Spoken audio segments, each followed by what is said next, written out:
So yesterday's video was a video that I really enjoyed making. Yesterday's video, for any of you who didn't see it, I'll put like a link in the description or an annotation on the screen or something, was a video where we went back and it was about RuneScape, where we talked a lot about RuneScape and how RuneScape actually does a lot better job than many other games out there, many other MMOs, in implementing its lore effectively into the game, where it allows players that are interested in the lore to discover it for themselves and make it a much more rewarding experience without hampering the gameplay or making it frustrating for those that don't want lore to be a part of their gaming experience.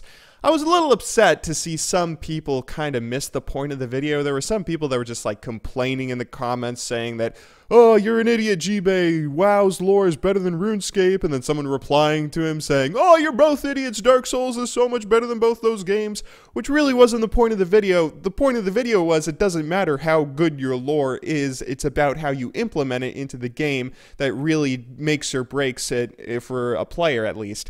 Which, it was kind of frustrating to see some comments like that, but it was still really enjoyable to make that video, and I was happy to see that most of you guys enjoyed it, which really was fun for me. It was fun for me to go back and talk about some of those old things. RuneScape really is a game that has a lot of underappreciated game design. But anyway, as you guys know, I've been going back and playing through some RuneScape this past week because it was a game that was a really big part of my childhood. I've said this a number of times, and I've just been nostalgia tripping, right? Going back and reliving the past is something that's really beautiful about video games. And it's sort of, it's what we're going to talk about today. Nostalgia comes in two forms, I think. There's good nostalgia and there's bad nostalgia. So for instance, with my nostalgia right here, I think this is an okay nostalgia to have, right? Any of you that played a game that you can go and relive, it's really nice to be able to look on the past and say, you know what? The past was a different time than it is now.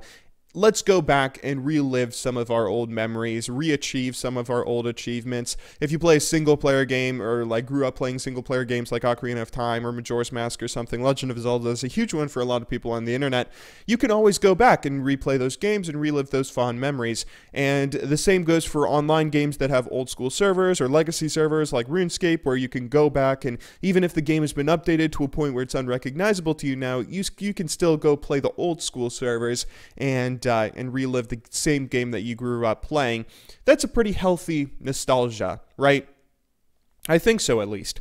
But there's also a really unhealthy nostalgia that a lot of people get sucked into when they have a game that they grew up playing that they can't go back and relive. So for instance, World of Warcraft is one that there aren't like official vanilla WoW servers. That I don't know World of Warcraft that well, or the WoW scene that well, so I'll try to not comment on it too much, but like League of Legends is a perfect example of how a lot of people get sucked into unhealthy nostalgia, where people look back on the past and they think of it so fondly without being able to relive it that they think it's so much better than the current state of the game that there's no way anything in the future will ever be as good, right? A lot of people look at Season 2 specifically and romanticize Season 2. They look back at Season 2 and say, oh my goodness, Season 2 was such a fun part of the game. I mean, you'll look at the competitive scene and it was cool seeing all the different regions being the best in the world at one point, starting off with Europe after Fnatic won Worlds, but then quickly CLG and TSM were the best teams in the world,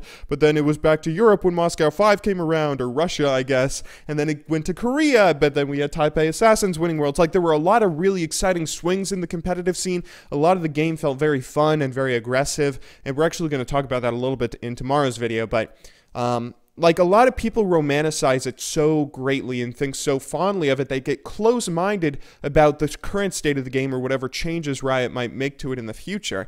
Like, that's the kind of nostalgia that people say they wish they had the old graphics back, or, you know, things like that. Some people get really sucked into the past to such a great degree that they can't appreciate anything of the present, even the changes that they would have loved to see back then in the earlier state of the game. This is something that is very, very kind of scary, actually, to see when the community gets a little bit too latched onto that, and it's something that I want to encourage you guys to not get sucked into. Right now, we have the LCS finals coming up this weekend. I'm going to be going to that. I got like 4 videos to make today because I got to keep on releasing the dailies while I'm gone. But like we see today's current state of things, like the esports scene or the current state of the game itself, like the gameplay, the meta, and we look back on earlier seasons that